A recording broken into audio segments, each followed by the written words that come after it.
때로는 침묵이 자존감을 지켜준다. 옳게 또 떳떳하게 행동하는 사람은 말이 아니라 오직 그러한 사실만으로도 불행을 견뎌낼 수 있다는 것을 나는 입증하고 싶다. 로맹 롤랑, 베토벤의 생애. 침묵은 회피나 방관, 의견 없음과는 다르다. 의제를 놓고 토론하는 테이블 위에서 한마디 말도 하지 않은 채 침묵하는 것은 나는 아무것도 모르는 바보임을 만인 앞에서 선포하는 것이다.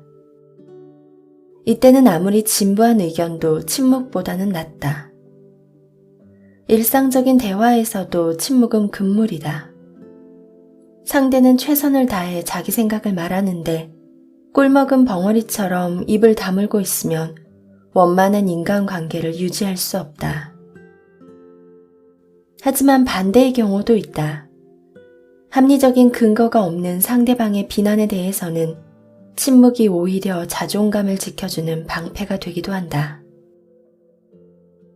이때의 침묵은 나는 내 신념이 옳고 정당하다는 사실을 추호도 의심하지 않는다라는 무언의 메시지를 상대에게 던지는 가장 강력한 의사표현이다. 베토벤은 자신에 대한 세간의 비난을 침묵으로 견디어냈으며 침묵함으로써 더 크고 위대한 음악을 탄생시켰다. 노자는 장자에서 대화의 주체로 자주 등장한다. 천도편에 나오는 다음 우화도 그런 경우다. 사성기가 노자를 만나서 물었다. 저는 선생님이 성인이라는 말을 들었습니다. 그래서 먼 길을 마다 않고 선생님을 뵙기 위해 왔습니다. 먼 길을 오느라 발이 부르텄지만 선생님을 만나겠다는 일념으로 쉬지 않고 왔습니다. 그런데 막상 선생님을 만나보니 실망스럽게 그지없습니다. 선생님은 성인이 아닙니다. 쥐들이 있는 곳을 보니 음식물 찌꺼기가 있는데 음식물을 그렇게 함부로 버리는 것은 인이 아닙니다. 날 것과 익은 음식이 지천으로 널릴 정도로 곡식이 쌓였는데 또 거두어 들이다니요. 정말 낭비가 심합니다. 노자는 묵묵히 있을 뿐 아무런 대꾸를 하지 않았다. 사성기가 다음날 노자를 다시 찾아와서 말했다. 어제는 제가 선생님을 심하게 비난했는데 오늘은 마음이 차분해졌습니다. 무슨 까닭입니까? 그러자 노자가 말했다. 나는 내가 뛰어난 지혜와 신묘한 성스러움을 가진 사람이라는 생각에서 벗어났소. 어제 그대가 나를 소라고 불렀다면 나는 나를 소라고 생각했을 것이고 나를 말이라고 불렀으면 말이라고 생각했을 것이오. 진실로 그러한 실상이 있어 남들이 그에게 이름을 붙여주는데도 받아들이지 않는다면 거듭 재앙을 받게 될 것이오. 나는 따를 것에 항상 따르지만 그 따름에 무슨 이유가 있어서 따르는 것이 아니라오. 그냥 묵묵히 받아들이는 것일 뿐이오. 장자 천도편. 사성기의 말에는 합리적인 근거가 없다. 사람 사는 집안에서 쥐들이 드나드는 곳에 음식물 찌꺼기가 놓여있는 것은 지극히 자연스러운 일이다. 또한 음식을 조리해서 먹다 보면 남을 수도 있는데 그렇다고 곳간을 텅 비울 수도 없는 노릇이다. 노자가 사성기의 말에 대거리를 했다면 괜한 시비만 붙었을 가능성이 높다. 그래서 노자는 침묵했다. 사성기는 다음날 다시 와서 자신이 경솔했음을 인정했다. 노자는 침묵함으로써 불필요한 감정의 낭비를 줄였으며 자존감도 지켰다. 침묵이 항상 금일 수는 없다. 하지만 상황에 따라서는 침묵이 훨씬 더 효과적인 소통수단이 될 수 있다. 세월호 희생자들의 유족들이 마스크를 끼고 침묵 시위를 벌이는 장면은 사람들에게 100마디 말보다 더 큰 울림을 주었다. 침묵은 사람이 낼 수 있는 소리 중에서 가장 큰 소리다.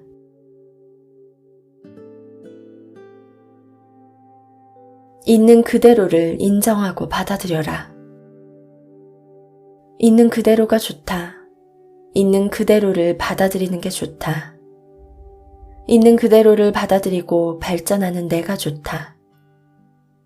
조유미, 나 있는 그대로 참 좋다. 사람들은 체면을 중시한다. 그래서 잠깐 외출할 때도 얼굴에 뭐든 찍어 발라야 하고 자주 보는 이웃집을 방문할 때도 음료수 한 박스라도 사서 들고 간다. 내 쌩얼을 보면 얼마나 실망할까? 빈손으로 가면 야박하다고 할 거야 라고 생각하지만 정작 상대는 쌩얼이든 빈손이든 크게 상관하지 않는다. 자기 스스로 자신을 받아들이지 못하기 때문에 쌩얼과 빈손을 창피하게 생각하는 것이다. 자존감의 출발점은 있는 그대로의 나를 인정하고 받아들이는 것이다.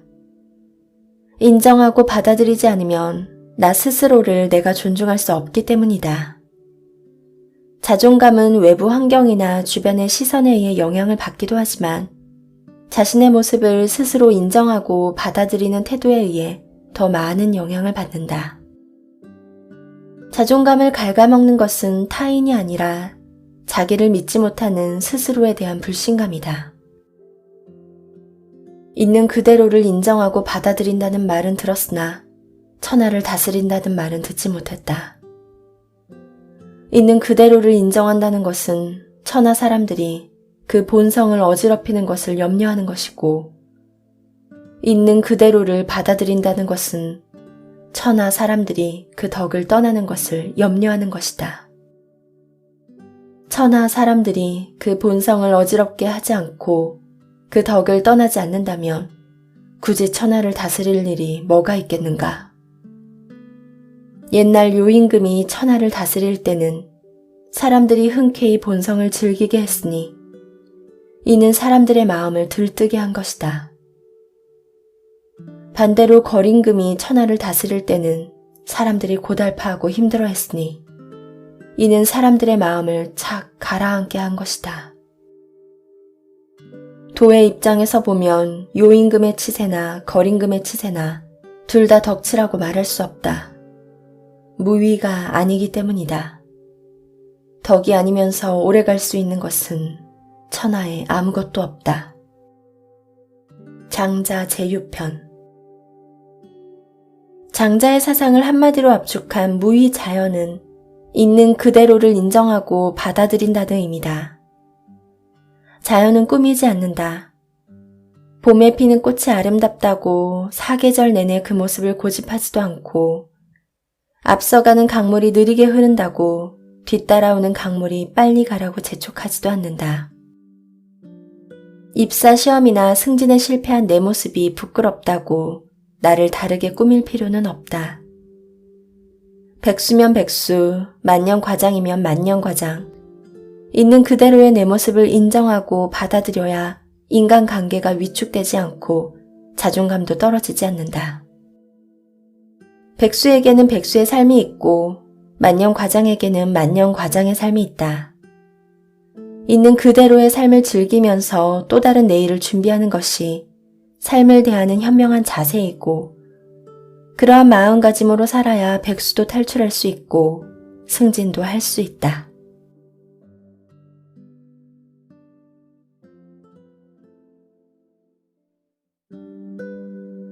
때로는 침묵이 자존감을 지켜준다. 옳게 또 떳떳하게 행동하는 사람은 말이 아니라 오직 그러한 사실만으로도 불행을 견뎌낼 수 있다는 것을 나는 입증하고 싶다. 로맹 롤랑, 베토벤의 생애. 침묵은 회피나 방관, 의견 없음과는 다르다. 의제를 놓고 토론하는 테이블 위에서 한마디 말도 하지 않은 채 침묵하는 것은 나는 아무것도 모르는 바보임을 만인 앞에서 선포하는 것이다. 이때는 아무리 진부한 의견도 침묵보다는 낫다. 일상적인 대화에서도 침묵은 금물이다. 상대는 최선을 다해 자기 생각을 말하는데 꿀먹은 벙어리처럼 입을 다물고 있으면 원만한 인간관계를 유지할 수 없다. 하지만 반대의 경우도 있다. 합리적인 근거가 없는 상대방의 비난에 대해서는 침묵이 오히려 자존감을 지켜주는 방패가 되기도 한다. 이때의 침묵은 나는 내 신념이 옳고 정당하다는 사실을 추호도 의심하지 않는다라는 무언의 메시지를 상대에게 던지는 가장 강력한 의사표현이다.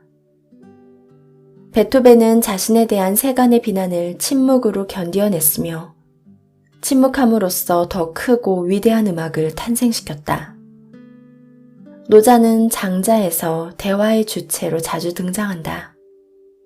천도편에 나오는 다음 우화도 그런 경우다. 사성기가 노자를 만나서 물었다. 저는 선생님이 성인이라는 말을 들었습니다. 그래서 먼 길을 마다 않고 선생님을 뵙기 위해 왔습니다. 먼 길을 오느라 발이 부르텄지만 선생님을 만나겠다는 일념으로 쉬지 않고 왔습니다. 그런데 막상 선생님을 만나보니 실망스럽게 그지없습니다. 선생님은 성인이 아닙니다. 쥐들이 있는 곳을 보니 음식물 찌꺼기가 있는데 음식물을 그렇게 함부로 버리는 것은 인이 아닙니다. 날 것과 익은 음식이 지천으로 널릴 정도로 곡식이 쌓였는데 또 거두어 들이다니요. 정말 낭비가 심합니다. 노자는 묵묵히 있을 뿐 아무런 대꾸를 하지 않았다. 사성기가 다음날 노자를 다시 찾아와서 말했다. 어제는 제가 선생님을 심하게 비난했는데 오늘은 마음이 차분해졌습니다. 무슨 까닭입니까? 그러자 노자가 말했다. 나는 내가 뛰어난 지혜와 신묘한 성스러움을 가진 사람이라는 생각에서 벗어났소. 어제 그대가 나를 소라고 불렀다면 나는 나를 소라고 생각했을 것이고 나를 말이라고 불렀으면 말이라고 생각했을 것이오.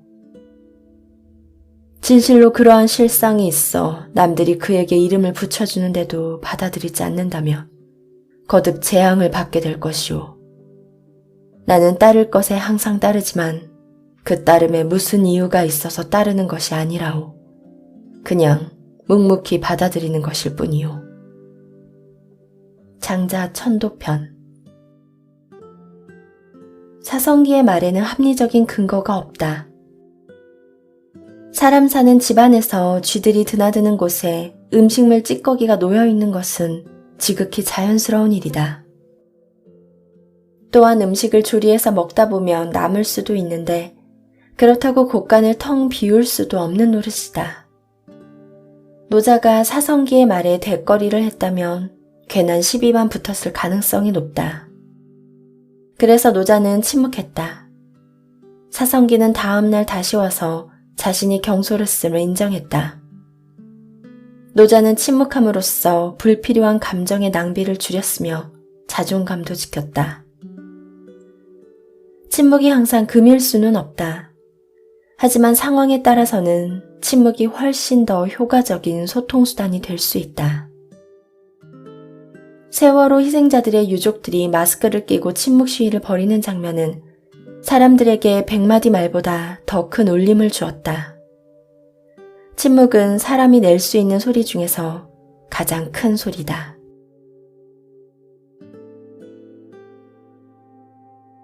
있는 그대로를 인정하고 받아들여라. 있는 그대로가 좋다. 있는 그대로를 받아들이는 게 좋다. 있는 그대로를 받아들이고 발전하는 내가 좋다. 조유미, 나 있는 그대로 참 좋다. 사람들은 체면을 중시한다. 그래서 잠깐 외출할 때도 얼굴에 뭐든 찍어 발라야 하고 자주 보는 이웃집을 방문할 때도 음료수 한 박스라도 사서 들고 간다. 내 쌩얼을 보면 얼마나 실망할까? 빈손으로 가면 야박하다고 할 거야 라고 생각하지만 정작 상대는 쌩얼이든 빈손이든 크게 상관하지 않는다. 자기 스스로 자신을 받아들이지 못하기 때문에 쌩얼과 빈손을 창피하게 생각하는 것이다. 자존감의 출발점은 있는 그대로의 나를 인정하고 받아들이는 것이다. 인정하고 받아들이지 않으면 나 스스로를 내가 존중할 수 없기 때문이다. 자존감은 외부 환경이나 주변의 시선에 의해 영향을 받기도 하지만 자신의 모습을 스스로 인정하고 받아들이는 태도에 의해 더 많은 영향을 받는다. 자존감을 갉아먹는 것은 타인이 아니라 자기를 믿지 못하는 스스로에 대한 불신감이다. 있는 그대로를 인정하고 받아들인다는 말은 들었으나 천하를 다스린다는 말은 듣지 못했다.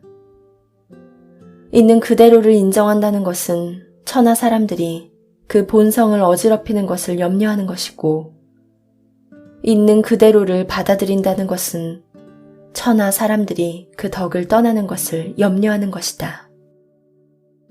천하 사람들이 그 본성을 어지럽게 하지 않고 그 덕을 떠나지 않는다면 굳이 천하를 다스릴 일이 뭐가 있겠는가?